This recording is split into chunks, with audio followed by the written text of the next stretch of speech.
அன்பு நெஞ்சங்களுக்கு வணக்கம். நம்ம அன்பு நெஞ்சங்களுக்கு ஒரு முக்கியமான விஷயங்கள் சொல்லணும்னு தோணுச்சு.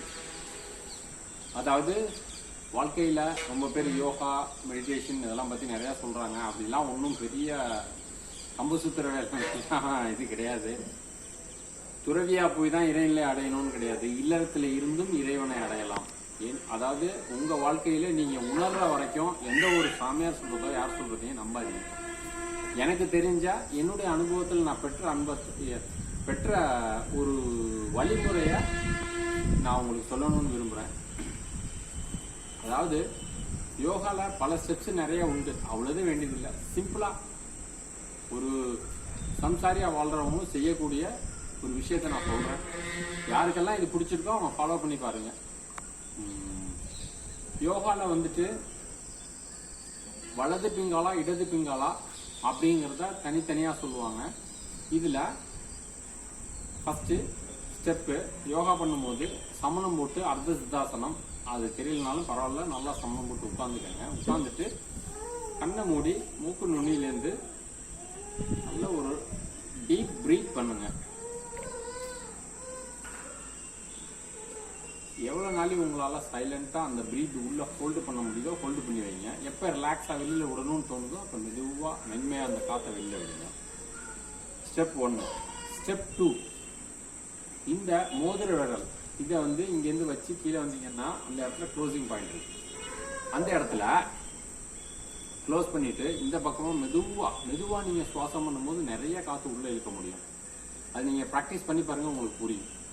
மெதுவாக உள்ள டீப்பாக பிரீத் உள்ள இழுத்துட்டு ஹோல்டு பண்ணி வச்சுட்டு எவ்வளோ நாளைக்கு வைக்க முடியுதோ வச்சுட்டு அதுக்கப்புறம் ரிலாக்ஸாக இந்த பக்கமாக வெளியில் விடுங்க. ஸ்டெப் 2 முடிஞ்சிச்சு. ஸ்டெப் 3, இடது பிங்காலா இடது பக்கம் வழியாக சுவாசத்தை மெதுவாக உள்ள டீப்பாக பிரீத் பண்ணி ஹோல்டு பண்ணி வைங்க, சுகமாக இருக்கிற அளவுக்கு. எப்போ ரிலாக்ஸ் ஆகணும்னு தோணுதோ அப்போ மெதுவாக அந்த பிரீத்தை வெளில விடுங்க. ஸ்டெப் 3 முடிஞ்சிச்சு. ஸ்டெப் 4,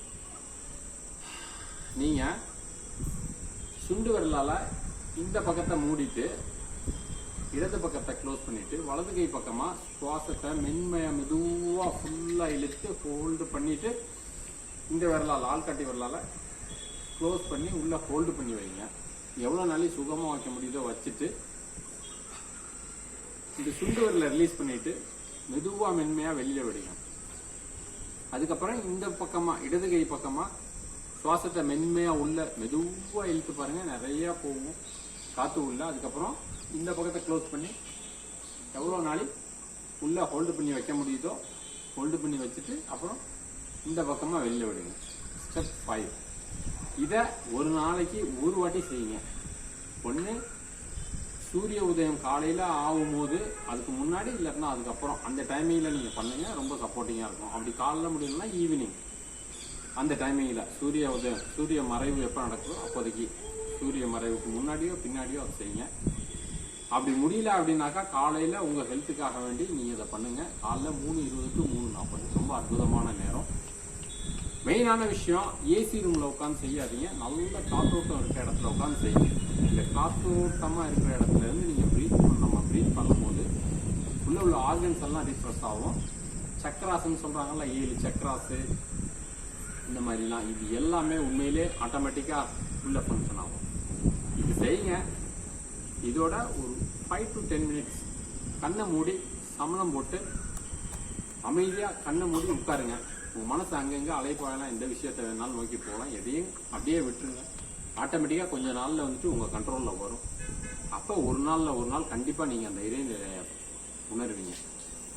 எனக்கு தெரிஞ்ச நல்ல உணர்வுகளை அவங்கள்ட்ட ஷேர் பண்ணது எனக்கு மகிழ்ச்சியாக இருக்குது. யாரெல்லாம் நல்லுள்ளமோ அவங்களாம் இதை ஃபாலோ பண்ணி பாருங்கள். நன்றி, வணக்கம்.